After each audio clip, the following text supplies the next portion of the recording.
요한복음 13장 1절에서 17절까지의 말씀, 제가 한 절, 여러분들께서 한 절 그렇게 교독하시겠습니다. 유월절 전에 예수께서 자기가 세상을 떠나 아버지께로 돌아가실 때가 이른 줄 아시고 세상에 있는 자기 사람들을 사랑하시되 끝까지 사랑하시니라.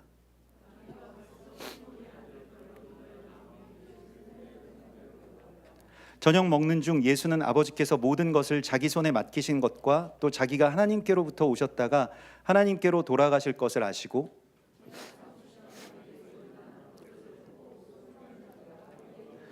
이에 대야에 물을 떠서 제자들의 발을 씻으시고 그 두르신 수건으로 닦기를 시작하여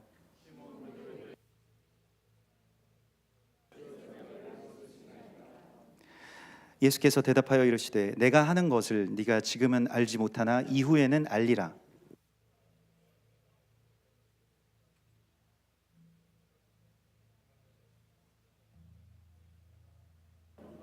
시몬 베드로가 이르되 주여 내 발뿐만 아니라 손과 머리도 씻어 주옵소서.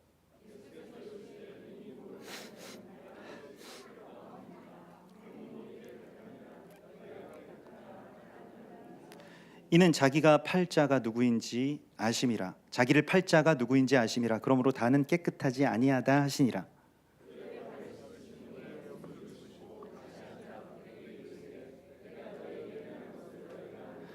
너희가 나를 선생이라 또는 주라 하니 너희 말이 옳도다. 내가 그러하다.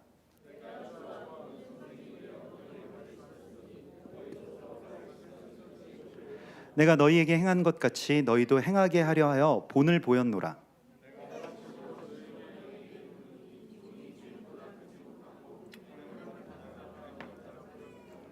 다 함께 너희가 이것을 알고 행하면 복이 있으리라.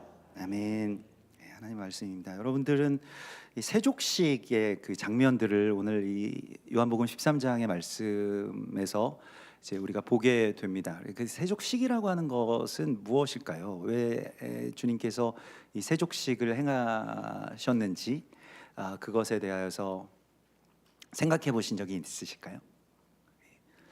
오늘 세족식에 대한 이 말씀을 묵상하면서 조금 있으면 십자가에 달려서 모든 인류의 죄를 다 씻어 주실 텐데 굳이 그것도 식사하시다가 일어나셔서 제자들의 발을 씻어 주실 필요가 뭐가 있었을까? 그냥 십자가로 다 되는 거 아닌가? 그런 생각들을 하게 됩니다. 그런데 오늘 주님께서는 유월절 그 세데르, 그 식사, 그 세데르라고 하죠. 그 세데르는 무엇입니까? 우리가 그 세데르라고 하는 말 자체가 순서가 있다는 거예요. 그래서 그 순서대로 그 순서 하나하나가 다 의미가 있고 주님께서 우리를 구원하실 어린 양의 보혈로 구원하실 그 구원의 계획과 예루살렘의 회복과 이런 모든 것들이 그 세데르에 다 들어가 있는데 그 스케줄 안에 지금 이 세족식에 발을 씻어 주시는 순서를 넣으셨다는 것입니다. 예수께서. 근데 그것은 그냥 단순히 예수님이 좀 이제 떠날 때가 가까우셨으니까 좀 감성적으로 이렇게 그 제자들의 발을 씻어 주시면서 어떤 작별 의식을 하시는가 보다. 보통 이렇게 많이 그 생각을 하고 저도 그렇게 생각을 했습니다. 그런데 이 세족식의 의미를 다른 관점에서 오늘 좀 더 깊이 하나님께서 우리에게 깨닫게 하시기를 원하시거든요. 그래서 오늘 이 말씀을 좀 다시 한번 보면 먼저 1절의 말씀을 보십시오. 유월절 전에 예수께서 자기가 세상을 떠나 아버지께로 돌아가실 때가 이른 줄 아시고 세상에 있는 자기 사람들을 사랑하시되 끝까지 사랑하시니라. 이렇게 되어 있습니다. 자, 세상에 있는 자기 사람들을 끝까지 사랑하시느니라. 이 말씀에 모든 비밀들이 다 담겨져 있죠. 세족식의 비밀도 여기에 있습니다. 무엇입니까? 끝까지 사랑하시니라. 제가 그 어릴 적에 어디 그 이제 주일학교에서 어디 이렇게 그 이 수련회, 그러니까 약간 임원 야유회 같은 거였어요. 그래서 수련회를 겸한, 그래서 바닷가에 가서 막 같이 이렇게 재밌게 친구들이랑 노는데 이렇게 막 물에서 놀다가 이제 좀 추우면은 밖에 나와서 이렇게 모래사장에서 이렇게 그 몸을 묶고 뭐 이렇게 하면서 막 발을 뭐 다 같이 발 모아가지고 막 묶고 뭐 이러다가 어떤 애가 저한테 너는 왜 이렇게 발이 못생겼니? 이렇게 물어보는 거예요. 그래서 갑자기 저한테 뭐 내가 발이 못생겼는데 뭐 걔가 꼭 물어볼 일은 아니잖아요. 그래서 생각해 보니까 조금 기분이 이상한 것 같아요. 근데 이제 거기서 또 그 밀리면 안 되니까 그래서 나는 그 발부터 시작해서 이렇게 머리로 올라갈수록 잘생겨져. 그래도 좀 다행이지 뭐야. 뭐 너는 반대니? 뭐 이렇게 제가 괜히 근데 그 나중에 이제 그 여자애한테 듣고 보니까 그 당시에 되게 심란했다는 거예요. 제가 발이랑 다리가 저렇게 못생겨서 딸을 낳으면 어떡하나 뭐 이런 생각이 들었다는 거죠. 다행히 아들을 낳고 그 여자애랑 잘 살고 있습니다. 그 아들들도 뭐 저의 발을 닮은 아들들은 없는 것 같아요. 그래서 뭐 심란할 수 있죠. 심란할 수 있는데 뭐 제 아내는 뭐 그 당시에는 그랬지만은 성령께서 이렇게 이끌어 주셔가지고 지금은 뭐 모르겠습니다. 물어보진 않았는데 제 발까지 사랑하는지는 모르겠습니다만은 예수님은 제자들을 사랑하시는데 사랑하고 싶은 것만 사랑하신 게 아니죠. 사랑할 수 있을 때까지 사랑하신 것도 아니고요. 그냥 끝까지 사랑하셨다. 이 극단까지 끝까지 사랑하셨다라고 하는 것이 굉장히 중요합니다. 가장 사랑할 수 없는 부분을 성경에서는 그 마지막 부분, 그러니까 우리의 몸의 마지막, 그걸 에케브라고 하는데 발 중에서도 발꿈치. 그래도 발가락은 그래도 좀 눈에 잘 띄기라도 하죠. 발꿈치는 우리가 뭐 보려면은 뭐 별로 이렇게 신경을 못 쓰죠. 물론 뭐 그 유독 발 관리를 열심히 하시는 분들도 계실 겁니다. 열심히 하시면 좋죠. 발 미인이 또 있으시다면서요. 저는 뭐 발 미인을 어떻게 보나. 다들 신발 신고 다니시는데 그래도 발 미인이 또 있대요. 또 자기만의 어떤 자부심이시겠습니다만은 그런데 그런 어떤 그 성경에서 이제 구약에서 에케브라고 하는 것이 굉장히 좀 중요한 개념입니다. 그래서 이 토라 포션 이게 그 54개가 있잖아요. 그 중에서 한 독립되어 있는 한 토라 포션의 제목이 에케브, 그러니까 발꿈치라고 하는 토라 포션 제목이 있어요. 신명기서 7장에서부터 시작되는 토라 포션인데, 근데 그 발꿈치는 우리는 보통 이제 발꿈치, 그래서 에케브를 손으로 잡았다. 이게 손을 히브리 말로 그 요드라고 하거든요. 그래서 에케브를 요드로 잡았다라고 해서 에케브 해서 이제 그 야콥 이렇게 된 겁니다. 이 손으로 발꿈치를 잡다. 그래서 야곱이 된 거죠. 야곱의 이름이 그 발꿈치를 잡다라고 하는 그런 뜻이죠. 발꿈치가 뭔데 그렇게 그 야곱이 그것을 잡았을까? 또 그게 왜 중요할까? 그게 이제 신명기서 이 나중에 보면은 이 우리가 구약에서 또 뭐 8월 좀 지나면 아마 나누게 될 것입니다. 그래서 그 에케브가 신명기 7장 12절에 그 에케브라고 하는 단어가 쓰였는데 발꿈치라고 번역이 안 되고 이것 때문에라고 하는, 우리가 오늘 아까 전에 오직 주로 인해, 그게 그 영어 제목이 Because of who you are, 당신 때문에라고 하는 그런 뜻이거든요. 그래서 원래 영어 흑인들 부르는 찬양인데 우리가 교회에서는 잘 부르지 않는 찬양인데 오늘 그렇게 좀 같이 드렸는데, 이게 주님 때문에, 그러니까 모든 것의 어떤 이유, 우리가 이 에케브라고 하는 것은 우리의 어떤 몸의 극단 끝이기도 하지만 모든 것의 이유라는 거예요. 그래서 모퉁이돌과도 같습니다. 모퉁이돌이 가장 우리의 어떻게 보면 발꿈치와 같이 가장 밑바닥에 있지만 그 위로 다 쌓아 올리는 것이죠. 신명기서 7장에서는 그 에케브가 무엇이냐? 우리가 하나님의 말씀을 지켜 행하면 거기에서부터 모든 이유가 다 시작된다는 거예요. 그게 에케브라는 것입니다. 그러므로 성경에서 그 에케브는 도저히 사랑할 수 없는 것도 에케브고, 또 역설적으로 내가 정말로 붙들어야 될 것도 에케브. 근데 붙들어야 될 것을 제대로 붙들지 않으면 다른 것들을 막 잡으려고 하죠. 다른 걸 잡으려고 하고 다른 걸 막 집착했던 그 야곱이 이제 이스라엘이 돼가는 그런 과정들을 우리가 이제 창세기에서 만나게 되고요. 또 그것이 우리의 구원의 여정이라고 할 수가 있겠습니다. 중요한 지점은 이 발꿈치라고 하는 것이 그냥 일반적인 건 아니구나, 굉장히 중요한 의미를 갖는구나라고 하는 것을 우리는 잘 몰랐어도 히브리 사람들은, 유대인들은 너무너무 잘 알고 있었다는 것입니다. 왜냐하면 자기들의 어떤 이 선조가 발꿈치를 잡았잖아요. 그러니까 발꿈치 잡는 게 뭐냐라고 하는 것이 중요하다는 것이고, 이걸 또 기억해 두고 우리가 이 말씀을 한번 같이 이 질문에 대한 답을 한번 찾아보겠습니다.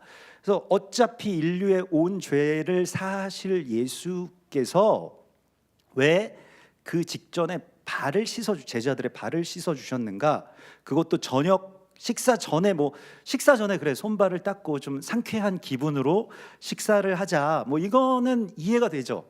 그리고 그때 씻어 주시면 적당하게 했는데, 제가 만약에 그래도 세족식 순서를 넣는다면 식사 전에 넣겠습니다. 아니면 식사 후에 넣거나요.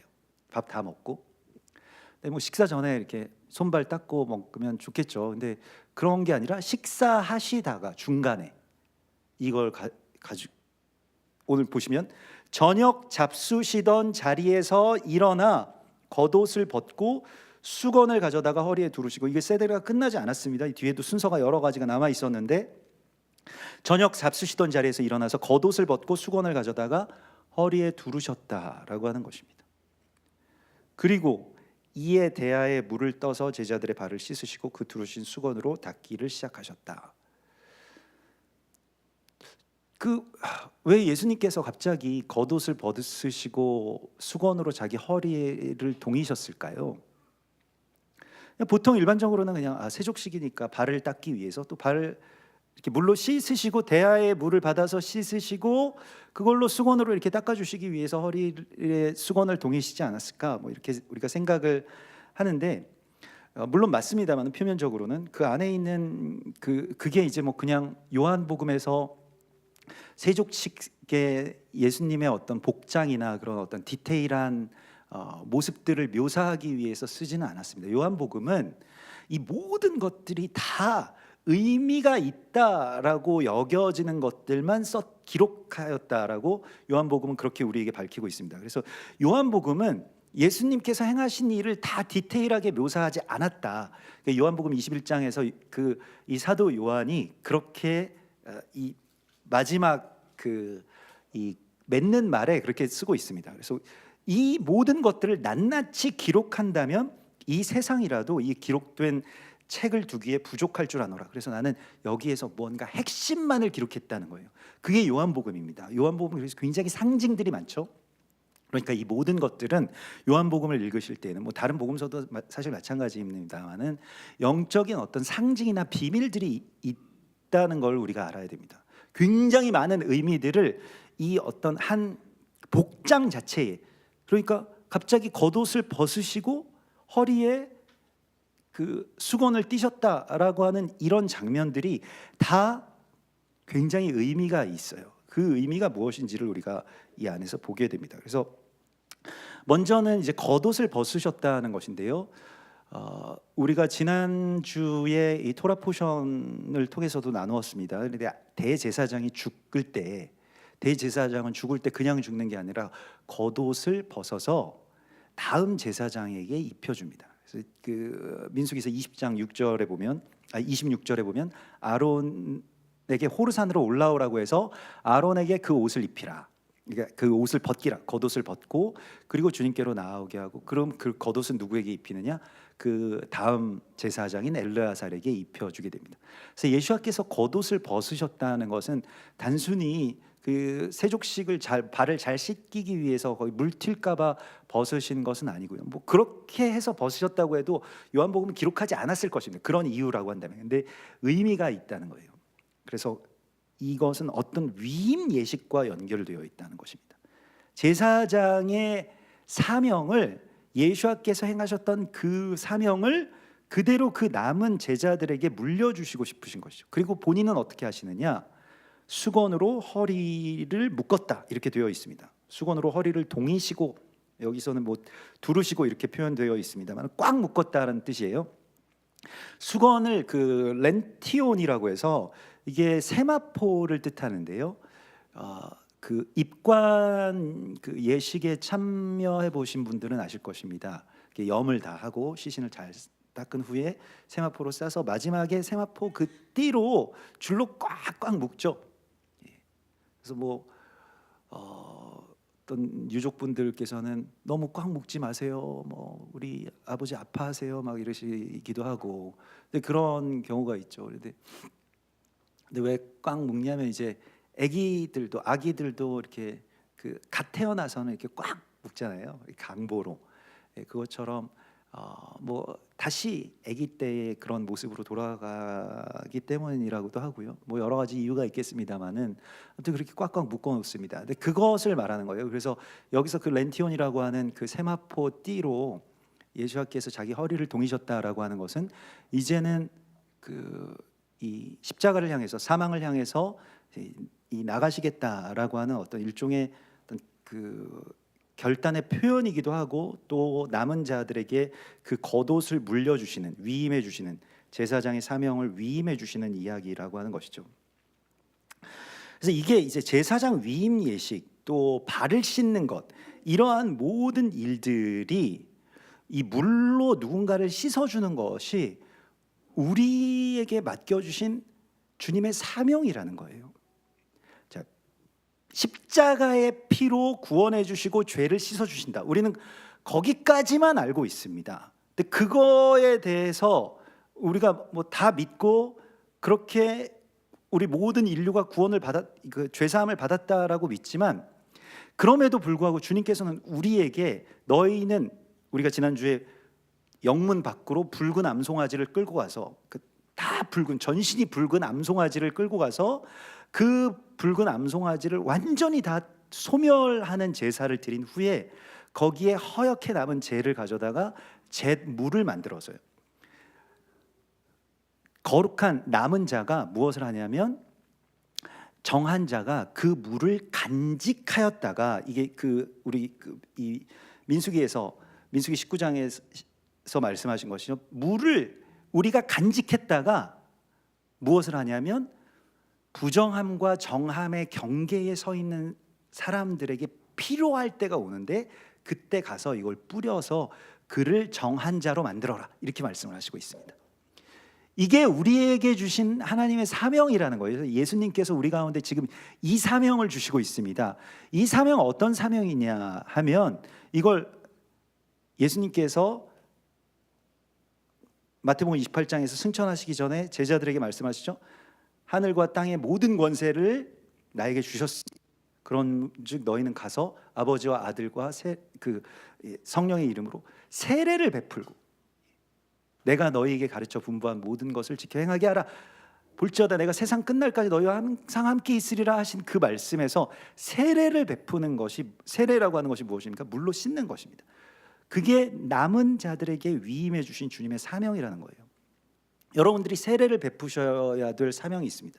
근데 뭐 그것이 이제 우리가 이 카톨릭의 영세 교리들이 좀 우리에게 있다 보니까 세례는 이 어떤 사제들이 이렇게 베푸는 어떤 의식. 그래서 그걸 하면 이제 우리는 세례 교인으로서 영세받은 교인으로서 구원을 받았다라고 하는 어떤 증표. 뭐 이렇게만 이렇게 해석을 하고 있는데 카톨릭의 해석들은 왜곡된 게 굉장히 많이 있습니다. 전 뭐 카톨릭조차도 하나님께서 나중에 뭐 깨닫게 해주시고 열어주신 때가 올 것이라고 또 소망하고 믿습니다만은 그럼에도 불구하고 그 안에서 많은 것들이 막 이상한 어떤 주술적인 행위랑 그러니까 태양신 뭐 조로아스터교 뭐 태양을 섬기는 그 여러 그 종교들과 이렇게 혼합돼 가지고요. 범신 그러니까 모든 게 그냥 다 신이다 뭐 이런 식의 어떤 그 자세들을 취하고 있고 그 중에서 또 아주 귀족 뭐 왕 사제 교황 이런 사람들이 굉장히 권세를 갖고 뭔가를 이렇게 한다 뭐 이런 식의 어떤 교리들을 많이 가지고 있습니다. 그래서 세례를 그런 식으로 묶어 버렸는데 우리 성도들은 세례는 전혀 상관이 없고 그냥 언젠가 받기만 하면 되는 걸로 지금도 그런 교리가 아주 압도적이죠. 근데 주님께서는 우리에게 아버지와 아들과 성령의 이름으로 세례를 베풀라라고 말씀을 하셨습니다. 우리가 그런 사명이 있어요. 우리 다시 성경으로 돌아가서 예수님께서 세례를 우리에게 베풀라고 하셨을 때 그 세례는 그럼 우리는 어떤 식으로 세례를 베풀어야 되느냐? 물론 세례라고 하는 어떤 의식, 형식 이런 것도 굉장히 중요합니다. 형식을 부정하면 실제로 의미가 있어도 뭔가 이렇게 마침표가 찍혀지질 않아요. 그래서 그 형식이 되게 중요하지 않습니까? 우리가 사랑해서 같이 살아도 결혼식을 올리는 것과 그렇지 않은 것이 차이가 있는 것처럼요. 그냥 뭐 장례도 돌아가셨으면 그냥 뭐 어디다가 묻고 그냥 끝났구나 이렇게 하는 것이 아니라 같이 장례 예식을 치르죠. 그런 모든 형식들 속에 어떤 우리를 향한 뭐 여러 가지의 어떤 뜻과 배려들을 이렇게 만나게 됩니다. 그래서 뭐 결혼식도 마찬가지고 장례식도 마찬가지고 그 안에 담겨져 있는 여러 가지의 어떤 의미들이 그 형식 안에 들어가 있게 되는 것이죠. 결혼식이나 장례식이나 다 마찬가지로 어떤 사망을 선포하는 것이죠. 근데 뭐 장례식이야 뭐 장례식이니까 사망을 선포하는 것이기도 해도 결혼식도 마찬가지입니다. 다 상복을 입고 있잖아요. 신부나 신랑이나 나는 이제 죽었습니다 이런 뜻이죠. 예, 정말 이렇게 검은 옷을 남편이 입게 되어 있고 또 흰 수의를 또 아내가 입게 되어 있고요. 그래서 그냥 옆에 살아 있는 것만으로도 이렇게 감사하라고 아마 그런 것 같아요. 결혼식에서 이미 다 그때 나는 죽었습니다. 그렇게 그냥 여기는 것이죠. 근데 우리가 이런 어떤 예식들 안에 숨겨져 있는 그 의미들까지 우리가 붙잡아야 됩니다. 그런데 그것이 이제 세례라고 하는 것에 있어서 세례는 결국엔 십자가의 피로 예수께서 이루신 그 일들에 대하여서 이 세례가 어떤 의미를 갖냐면 세례식 자체가 죄를 씻지는 않죠. 그렇게 믿으면 큰일 납니다. 세례의 어떤 행위를 가지고 뭐 이게 영세 교육을 받고 세례 교육을 받고 그래서 뭐 어떤 저명한 사제한테 세례를 받았다. 그러면 나는 죄를 씻김을 받은 겁니까? 근데 그건 굉장히 위험한 교리죠. 이건 일종의 이단이죠. 그렇게 되면. 근데 좀 그런 자세로 세례를 많이 생각을 하게끔 했다는 것입니다. 가톨릭에서는요. 기독교에서는 침례교 외에는 세례에 대한 특별한 막 관심은 많지 않은 것 같아요. 그냥 세례를 그냥 베풀고 되게 뭐 침례교에서는 세례에 대해서도 되게 민감하죠. 그래서 다 모든 걸 다 세례라고 하면 안 되고 침례라고 해야 된다. 그래서 다 물에 확 들어갔다가 나와야 된다. 그런 그 모양을 굉장히 중요하게 생각하죠. 뭐 저는 뭐 들어갔다 나오건 뭐 위에 뿌리건 뭐 마찬가지 아니겠는가 뭐 이렇게 생각을 하는데 침례교에서는 굉장히 중요하게 여기더라고요. 그래서 세례라고 하는 어떤 그런 그 말을 쓰는 거에 대해서 너무너무 기분 나빠하고 뭐 이단시하고 뭐 이런 것들이 있어가지고 좀 그래서 그건 조금 더 제가 알아봐야 될 것 같더라고요. 너무 화를 내시니까. 그래가지고 잘 모를 때에는 그냥 모르는 채로 그래서 뭐 그런 이유들이 있는가 보다 또 이렇게 생각을 하는데 잘 모르겠습니다. 그런데 세례에 대해서 두 가지의 지금 오늘 이 발을 씻어 주시는 것이나 이게 다 물로 누군가를 데려가서 물로 우리가 씻어야 되는 어떤 그런 지점 가운데 구약에서는 제사장 위임식 때 물로 씻죠. 모세에게 아론과 그 아들들을 데려가서 회막문 앞에서 씻어라. 그러면 이제 제사장으로서 이제 시작이 되는 것이고 또 나병 환자가 정함으로 나올 때 물로 씻습니다. 그리고 물로 씻는 것이 붉은 암송아지의 이 잿물을 가지고 영문 밖에 제단에 누군가 그걸 지키고 있는 사람이 있어요.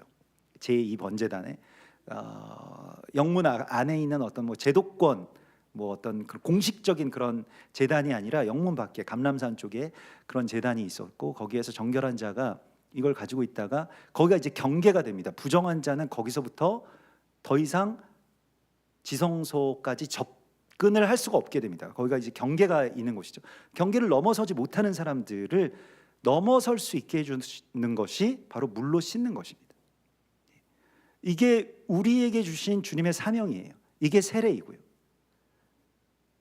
그러니까 성전에 들어갈 수가 없어요. 뭔가 죽음에 접촉돼서 죽음의 영에 사로잡혀서 그래서 그를 정하게 하는 데에 붉은 암송아지의 잿물로 그를 씻어라. 또 그를 위임하고 제사장으로 세우는 것, 이 모든 것들이 다 거기에 이제 구약에 들어가 있는 어떤 그런 세례의 원형들입니다. 나중에 뚱딴지 같이 세례 요한이 갑자기 무슨 세례를 시작한 게 아닙니다. 세례의 창시자가 아니고요. 이미 토라에서 그런 물로 씻는 예식들이 있었기 때문에 세례 요한과 그 에세네파라고 불리워지는 그런 쿰란 공동체가 그것을 한 겁니다. 그런데 자, 오늘 세례에 대한 중요한 본문이 있는데 베드로전서 3장의 말씀이죠. 베드로전서 3장 21절에 세례가 어떤 것이 물 세례에 대해서 이렇게 말씀하고 있습니다. 물은 예수 그리스도께서 부활하심으로 말미암아 이제 너희를 구원하는 표니 곧 세례라. 그러니까 물 세례. 그런데 이것은 육체의 더러운 것을 제하여 버림이 아니요 하나님을 향한 선한 양심의 간군이라 이렇게 말씀하고 있습니다. 자, 세례를 받는다고 해서 죄 사함을 받는 게 아니죠. 그런데 세례를 왜 받습니까? 그러면 죄 사함이랑 뭐 별로 관계도 없는데, 세례를 받음으로 해서 죄 사함을 받는 것도 아닌데도 세례를 우리에게 받으라고 하시고 베푸라고 하시고 오늘 발을 씻어 주시겠다고 하시고 이런 것들이 왜 있을까요? 예수께서는 이것이 본을 보이고 너희가 이 일을 해야 되기 때문에, 말하자면 이것에 대한 발을 씻어주는 세례에 대한 위임을 우리에게 주시기 위해서 우리의 발을 씻으셨다라고 말씀을 하시고 있어요. 근데 그러면 무엇입니까? 세례는, 물 세례는 무엇을 말하냐면 죄를 씻진 않지만 이 베드로전서 3장 21절에 이는 하나님을 향한 선한 마음의 간군이라 이렇게 말씀하고 있습니다. 이게 무슨 뜻이냐면요, 우리가 세례가 사람이 주잖아요. 성령 세례 외에 우리가 물 세례의 사명을 우리는 갖고 있습니다. 물 세례는 우리가 주는 것이거든요. 우리가 서로 씻어 주시는 것이거든요. 근데 어떤 사람의 굉장히 더러운 그리고 굉장히 못생긴 그 발과 같은 어떤 추악한 면들을 향해서 우리가 전에는 막 손가락질했다면 이제는 그것을 씻어주는 자가 되는 것이죠. 그래서 세례는 무엇이라고 말씀하십니까? 선한 마음의 간군이라. 선한, 여기서 양심이라고 표현해서 양심 또 뭐 또 다르게 이해가 될 수가 있으니까 선한 마음의 간구라는 거예요. 그래서 우리가 이런 어떤 사람들의 안 좋은 면들을 보잖아요. 그런 면모들을 우리가 만난단 말입니다. 근데 그것에 대하여서 그것을 씻어주는 것, 그게 우리에게 위임해 주신 주님의 사명이라는 것입니다. 그래서 너희도 이와 같이 발을 씻어주는 자가 되라. 이미 다 씻겼지만 그러면 무엇입니까? 예수님께서 그 보혈로 이 사람을 구해 주실 수 있지만 이 사람이 예수님께로 나올 때까지 그를 정결하게 하고 또 나오는 데까지 그 경계를 넘어설 수 있게 도와주는 것은 세례를 베푸는 우리의 몫이라는 것입니다. 그래서 세례 요한이 중요한 것이고요. 세례 요한의 그 영성이 계속 광야에서 세례를 베풀면서 그 죄인들에게 회개하면 당신들은 존귀함을 회복할 수 있다는 걸 선포한 거거든요. 너는 그렇게 죄인인 줄 모르냐, 이게 아니고요. 회개라고 하는 말 자체에 존귀함을 회복하라라는 뜻이 있죠. 뭐 영어로 우리가 늘 나눕니다만 repentance라고 하는 것이 repentance, 뭐 펜트하우스를 거기서 나온 말이 펜턴스라고 하는 존귀함이, 그 존귀함으로 돌아가라라고 계속 물로 사람들을 씻어주면서 외쳤다는 거예요. 그래서 예수께로 계속 사람들을 이끌고 자기 제자들도 다 보낸 거죠. 이게 세례입니다. 우리가 베풀어야 될 세례가 바로 여기에 있는 것이고요. 우리가 그들의 발을 씻어주는 것이 바로 이 선한 양심의 간구라는 거예요. 그래서 이 말씀이 어떤 것과 이어지면 마태복음 18장 18절에 너희가 진실로 너희에게 이르노니 무엇이든지 너희가 합심하여서 두세 사람이 모여서 구하면 하늘에서도 듣고 이를 행할 것이다, 이렇게 말씀하시면서 어떤 사람이 죄를 범하였거든 두세 사람이 그를 둘러싸고 같이 주님 앞에 구하면 반드시 응답된다고 말씀을 하고 있습니다. 이게 세례예요. 세례. 그래서 우리가 베풀어야 될 세례입니다. 합력해가지고 합동해서 같이 그렇게 둘러싸고 어떤 죄인을 위하여서 너희가 합심하여서 무엇이든지 구하면 하늘에 계신 아버지께서 그대로 행하시리라. 이게 그래서 이 세례에 대하여서, 물 세례에 대하여서 이게 좀 새로운 사명을 받기를 하나님께서 원하신다고 말씀을 하십니다. 또 더 나아가서는 이게 에베소서 5장에 보면, 에베소서가 이제 원유맨의 어떤 말씀이 2장에 나오고 원유맨의 완성은 5장에 나옵니다. 그 완성의 지점 가운데 어떤 말씀이냐면 5장 25절에 이게 세례에 대한 말씀을 주세요. 남편들아 아내 사랑하기를 그리스도께서 교회를 사랑하시고 그 교회를 위하여 자신을 주심같이 하라. 그래서 남편들이 아내를 사랑하는데 자신과 같이 자신의 지체로 여기라 라고 하는 말씀입니다. 그래서 이게 뭐냐? 자기 앞에 이것이 곧 물로 씻어서 말씀으로 깨끗하게 하사 거룩하게 하는 그 일을 우리에게 맡겨주신 것이라는 거예요. 이게 무엇이냐면 우리가 어떤 사람한테 그냥 타인으로서 대하지 않고 자기 지체로서 그를 여기고 그를 깨끗하게 거룩하게 말씀으로 선포할 때 이것이 세례라는 것입니다. 그래서 자기 앞에 영광스러운 교회로 세우사 티나 주름 잡힌 것이나 이런 것들이 없이 거룩하고 흠이 없이 씻어주라는 거예요. 누구에게요? 남편들이여 아내들에게. 이거는 우리가 여기서 남편들이여 아내들에게라고 하는 것은 최초의 타인이 아내였죠. 그러니까 그 아담에게 있어서 첫 번째 만난 딴 사람이잖아요. 다른 존재. 그런데 아담이 어떻게 이야기합니까? 이샤라고 이야기를 하잖아요. 이샤라고 하는 것은 이쉬는 나라는 뜻이고 이샤는 자기라는 뜻이잖아요.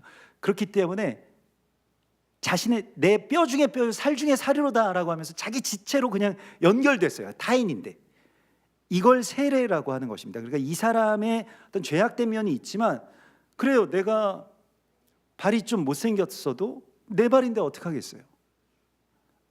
내 발이니까 그냥 내가 고맙게 여기는 것이죠. 그나마 이 발로 또 잘 걸어 다닐 수 있고 또 설 수 있고 이런 것에 대해서 축복하고.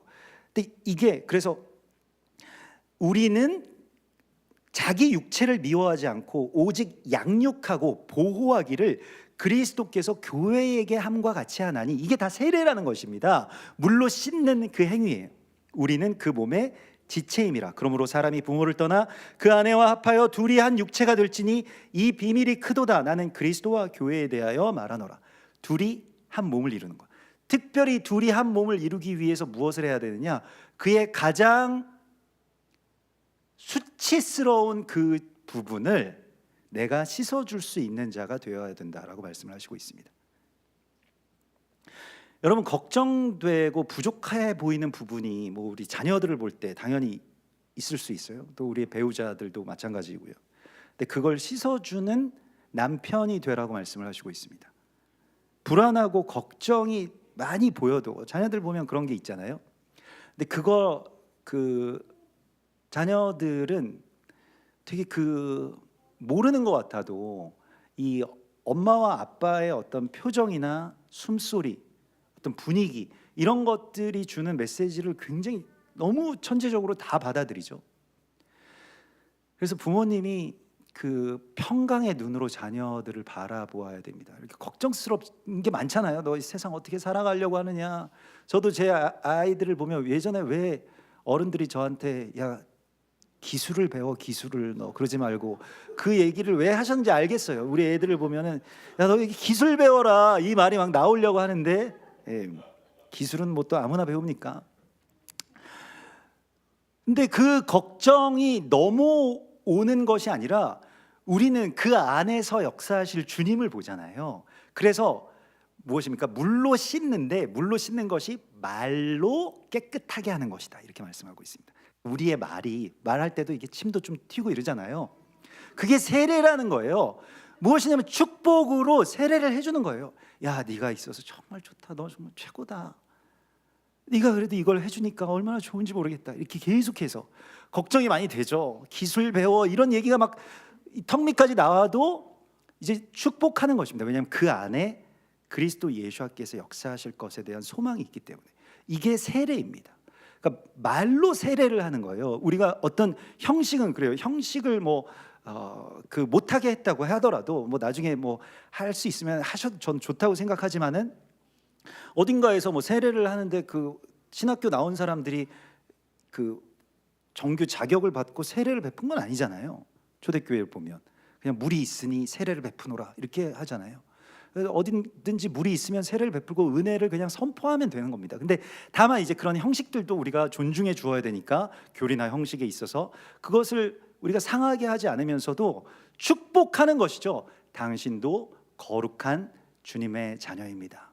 당신은 나의 지체입니다. 당신은 내 손과 발과 같은 존재입니다. 내가 어떻게든 이 발을 씻어줘야 되는 거예요. 내 발과 같은 지체가 있잖아요. 특별히 나에게 있어서 뭐 그래도 내가 좀 늘 그 뭐 손이 가고 뭐 잘 해주고 싶은 그런 지체도 있지만 그냥 외면하고 싶은 어떤 그러한 지체도 여기에서 주님께서는 그것을 씻어주는 자가 되고 존귀하게 여기는 자가 되라고 말씀을 하시고 있습니다. 뒤에 나오는 이야기는 좀 약간 이 원유맨에 대한 그 선 이해가 없으면 조금 이해가 안 돼가지고 제가 본문에 포함시키지는 않았습니다만은 이게 17절에서 그렇게 이 나를 내가 보낸 자를 또 나를 영접하는 것이 내가 보낸 자를 영접하면 나를 영접하는 것과 같다라고 말씀을 하시죠. 갑자기 영접에 대한 말씀이 나오고 그리고 18절에 내가 너희 모두를 가리켜 말하는 것이 아니니라 나는 내가 택한 자들이 누구인지 알미라 그러나 내 떡을 먹는 자가 내 발꿈치를 들었다 한 성경을 응하게 하려는 것이라. 갑자기 이게 시편 49편의 말씀을 인용하시면서 내 떡을 먹는 자가 내 발꿈치를 들으리라 한 말씀이 응하겠다고 말씀을 하세요. 여기에 대해서 많은 사람들은 표면적으로 이것도 이제 요한복음은 이런 그 역설적인 코드들을 많이 담고 있습니다. 이거 가룟 유다가 떡 조각 한 조각을 받고 예수와를 팔아 넘기는 그걸 말씀을 하시는구나. 근데 그걸 말씀하신다기에는 이 맥락으로 볼 때 막 발을 씻으시고 그 사람을 내가 보낸 자를 영접하라고 말씀하신 그 말씀의 맥락과는 좀 안 맞는 것 같기도 하고 뭐 그래요. 근데 아까 전에 우리가 그 에케브에 대해서 나눴죠. 내 떡을 먹는 자가 내 에케브를 들어올 것이다. 에케브는 주님의 어떤 끝 혹은 시작점입니다. 거기가 어디일까요? 이스라엘이죠. 야곱, 에케브, 이 발꿈치. 그래서 대적은 내 발꿈치를 상하게 할 것이라고 말씀하신 이 창세기 3장의 이 복음도 마찬가지죠. 물론 뭐 꼭 이 어떤 현대 이스라엘이나 그냥 어떤 육적인 이스라엘만을 말하는 건 아니겠으나 그럼에도 불구하고 내 떡을 먹는 자는 주님의 말씀을 우리가 양식으로 삼을 수 있는 사람들입니다.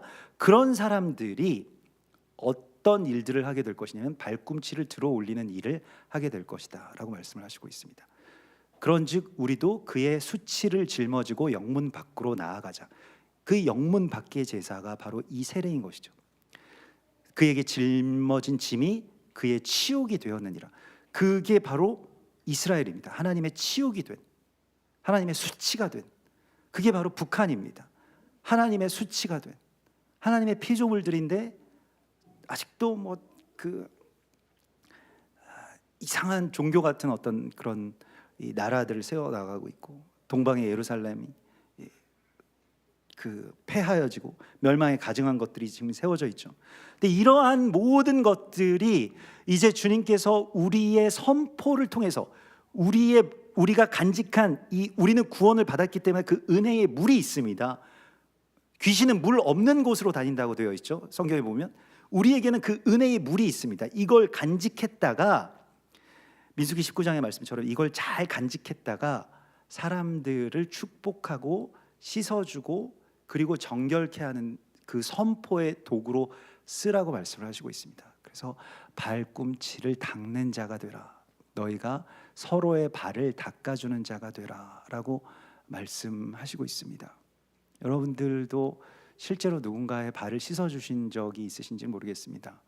저는 뭐 많지는 않지만 뭐 우리 아이들이야 뭐 어릴 때 뭐 손발을 이렇게 애기니까 씻어준 적이 있지만 어른이 돼서는 그 선교지에 가 계셨던 저희 그 부모님 한번 우리 같이 단기 선교팀으로 또 찾아뵈서 같이 선교도 하고 그러다가 마지막 날에 이렇게 발을 씻겨주는 세족식을 누가 어떤 거기 선교사님이 하자 그러시더라고요. 그래서 저한테는 제 앞에 아버지가 계시더라고요. 저의 친아버지가.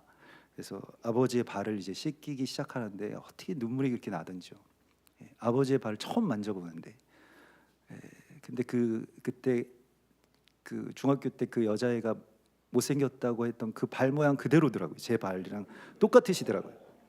굳은 살도 많이 배기시고, 그래서 많이 울면서 이렇게 발을 씻겨드렸던 그런 기억이 있습니다. 근데 우리가 서로의 발을 씻겨주는 것이, 그래 어떻게 이렇게 오랫동안 고생하셨습니까? 이런 마음이 들더라고요.